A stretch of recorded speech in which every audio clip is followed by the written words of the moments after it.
तो हाय दोस्तों, आज के इस कंप्यूटर के ज़माने में हर चीज़ कंप्यूटर से हो रही है। और आप लोग अगर कंप्यूटर के मामले में अपने आगे की पढ़ाई करना चाहते हैं तो आप लोग बिल्कुल सही सोच रहे हैं, क्योंकि कंप्यूटर पर ही पूरी दुनिया चल रही है। और भाई लोग, अगर आप लोग कंप्यूटर से पूरी पढ़ाई करते हैं तो आप लोगों के लिए बहुत ही अच्छा होगा। इसीलिए मैं कंप्यूटर के बारे में आपके लिए एक बहुत बढ़िया डिग्री लेकर आ गया हूँ, जो कि मास्टर ग्रेजुएशन डिग्री होती है, जिसको आप ग्रेजुएशन की बात कर सकते हैं, जिसका नाम होता है MCA।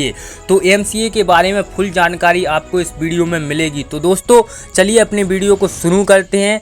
तो आज के इस वीडियो में हम आपको बताएंगे कि MCA कोर्स की पूरी जानकारी। अगर आपके मन में भी MCA से रिलेटेड कुछ प्रश्न हैं तो आप इस वीडियो को पूरा देख सकते हैं। तो प्रश्न कुछ इस प्रकार से होंगे कि MCA कोर्स क्या होता है, इसे कैसे किया जाता है, MCA का फुल फॉर्म क्या होता है, MCA कोर्स की फ़ीस कितनी होती है, इसके लिए योग्यता आपको कितनी चाहिए पड़ती है, यह सब चीज़ें हम इस वीडियो में आज क्लियर करेंगे। तो दोस्तों ज़्यादा देर ना लेते हुए अपनी वीडियो को शुरू कर लेते हैं। तो सबसे पहले जानते हैं कि MCA कोर्स क्या होता है। तो दोस्तों MCA एक मास्टर डिग्री है, जिसे कि ग्रेजुएशन के बाद किया जा सकता है। मैंने आपको वीडियो के शुरू में ही बताया कि एक मास्टर ग्रेजुएशन डिग्री है, जिसे आप ग्रेजुएशन के बाद कर सकते हैं। जैसा कि इसके नाम से ही पता चलता है कि बहुत ही बढ़िया डिग्री है। तो चलिए इसके फुल फॉर्म भी जान लेते हैं। तो MCA का फुल फॉर्म होता है मास्टर ऑफ कंप्यूटर एप्लीकेशन, और इसका हिंदी में फुल फॉर्म होता है कंप्यूटर एप्लीकेशन में स्नातकोत्तर। ठीक है, आप लोग समझ गए होंगे। तो अब जानते हैं कि MCA कोर्स कितने साल का होता है। तो दोस्तों MCA कोर्स की ड्यूरेशन पूरे 3 साल की होती है, जिसमें प्रत्येक वर्ष 2 सेमेस्टर यानी 3 साल में कुल मिलाकर 6 सेमेस्टर होते हैं। लेकिन हाल ही में इसमें कुछ बदलाव भी किए गए हैं, जिसकी वजह से बहुत से जगहों पर MCA का कोर्स 2 साल का हो गया है। तो दोस्तों अब बात करते हैं कि MCA के लिए योग्यता कितनी होनी चाहिए, आप लोग MCA कब कर सकते हैं। ये बहुत ही महत्वपूर्ण बिंदु है, तो इसको बड़े गौर से देखिएगा आप लोग। तो दोस्तों अलग अलग कॉलेजों और यूनिवर्सिटी में MCA कोर्स में एडमिशन के लिए एलिजिबल क्राइटेरिया थोड़ा बहुत अलग होता है। फिर भी इंडिया के अधिकतर जगहों पर जिस एलिजिबिलिटी क्राइटेरिया के आधार पर एडमिशन होता है, उसको मैं आप लोगों को बता देता हूं। तो दोस्तों MCA कोर्स में एडमिशन पाने के लिए विद्यार्थी को 50% अंकों के साथ ग्रेजुएशन होना चाहिए। तो आप लोग जो भी ग्रेजुएशन कर रहे हैं उसमें आपके 50% से आपको पास होना चाहिए। आरक्षित जातियों के लिए 5% अंकों की छूट होती है। इसका मतलब यह है कि अगर आप लोग SC ST से आते हैं तो आपका 45% पर भी एडमिशन हो जाएगा। तो विद्यार्थी के 12वीं या ग्रेजुएशन में गणित विषय का होना अनिवार्य है, मतलब आपको PCM से होना चाहिए। इसके लिए मैथ आपका कंपलसरी होता है। और ग्रेजुएशन में आप लोग क्या कर सकते हैं वो भी मैं आपको बता देता हूं।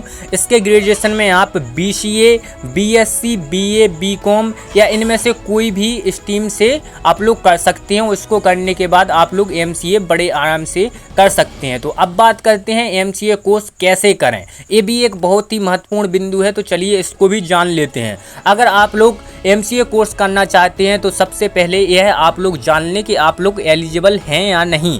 अगर आप MCA कोर्स के लिए एलिजिबल हैं तो UGC के मान्यता प्राप्त MCA कॉलेज या यूनिवर्सिटी में एडमिशन लें। बिना मान्यता प्राप्त यूनिवर्सिटी या कॉलेज में पढ़ाई करने के बाद आपको कभी भी अच्छी नौकरी नहीं मिलेगी और पढ़ाई बर्बाद हो जाएगी। तो ये बात पहले क्लियर ही जान लें। बिल्कुल महत्वपूर्ण बात है कि जो भी आप लोग कॉलेज या यूनिवर्सिटी में एडमिशन ले रहे हैं उसको UGC से मान्यता प्राप्त होनी चाहिए। तो ये आप लोग क्लियर कर लें। तो दोस्तों आगे की वीडियो में अपन लोग जान लेते हैं कि MCA कोर्स एडमिशन प्रोसेस क्या होता है, मतलब इसमें एडमिशन के लिए हमें कौन कौन से प्रोसेस से गुजरना होगा। तो चलिए हम लोग ये भी जान लेते हैं।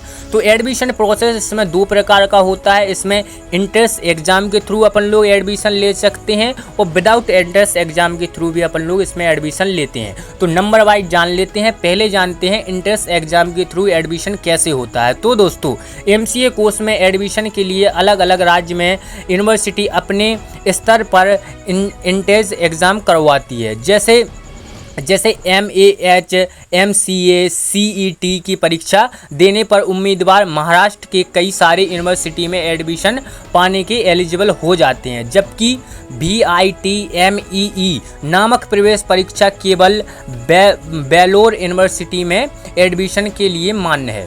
तो दोस्तों आई होप कि आप लोग समझ गए होंगे कि क्या होता है। तो चलिए, एंट्रेंस एग्ज़ाम क्वालिफाई करने के बाद मेरिट के आधार पर उम्मीदवार का एडमिशन होता है। मेरिट लिस्ट में नाम आ जाने के बाद विद्यार्थी को डॉक्यूमेंट्स वेरीफाई के लिए जाना पड़ता है। इसमें विद्यार्थी को अपने सारे ओरिजिनल डॉक्यूमेंट्स कॉलेज में दिखाने पड़ते हैं और उनकी फ़ोटो कॉपी भी जमा करवानी पड़ती है। तो आई होप कि आप लोग ये वीडियो बिल्कुल ही अच्छी तरीके से देख रहे हैं। तो इसके लिए आप लोगों को कहीं और जाना नहीं पड़ेगा, यहीं से आप लोग पूरा समझ जाएंगे, उसकी मतलब से लेके इसमें एडमिशन कैसे होता है पूरी जानकारी। तो दोस्तों वीडियो में बिल्कुल बने रहिए। वीडियो थोड़ी लंबी हो सकती है लेकिन भाई लोग आपको नॉलेज बहुत ही ज़्यादा इसमें मिल जाएगी। तो दोस्तों डॉक्यूमेंट्स वेरिफिकेशन की प्रक्रिया पूरी होने के बाद विद्यार्थी का सफलतापूर्वक MCA में एडमिशन हो जाता है। तो दोस्तों ये तो हो गई एंट्रेंस एग्जाम के थ्रू एडमिशन की बात। अब जान लेते हैं विदाउट एंट्रेंस एग्जाम के थ्रू हम लोग एडमिशन कैसे ले सकते हैं।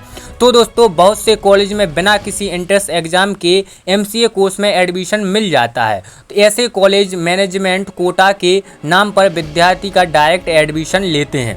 बिना एंट्रेंस एग्जाम वाले उम्मीदवार को एंट्रेंस एग्ज़ाम क्वालिफाई करने वाले उम्मीदवार की तुलना में अधिक फीस देनी पड़ती है। तो मतलब बात यही है कि एंट्रेंस एग्ज़ाम आप लोग अगर देते हैं और उसमें क्वालिफाई होते हैं तो आप लोगों को फीस कम लगेगी, और अगर आप लोग एंट्रेंस एग्ज़ाम नहीं देते हैं, ऐसे ही एडमिशन लेना चाहते हैं, तो भाई लोग ये बड़े लोगों के काम है, आप लोग पैसे लगाकर भी अपना क्वालिफाई कर सकते हैं। तो दोस्तों अब बात कर लेते हैं कि MCA में एडमिशन लेने के लिए हमारी कितनी फ़ीस होती है। तो चलिए इसको भी हम लोग जान लेते हैं। तो MCA की फ़ीस कुछ इस प्रकार होती है कि गवर्नमेंट कॉलेज में MCA कोर्स की फ़ीस लगभग 10,000 से लेकर 50,000 रुपये तक होती है।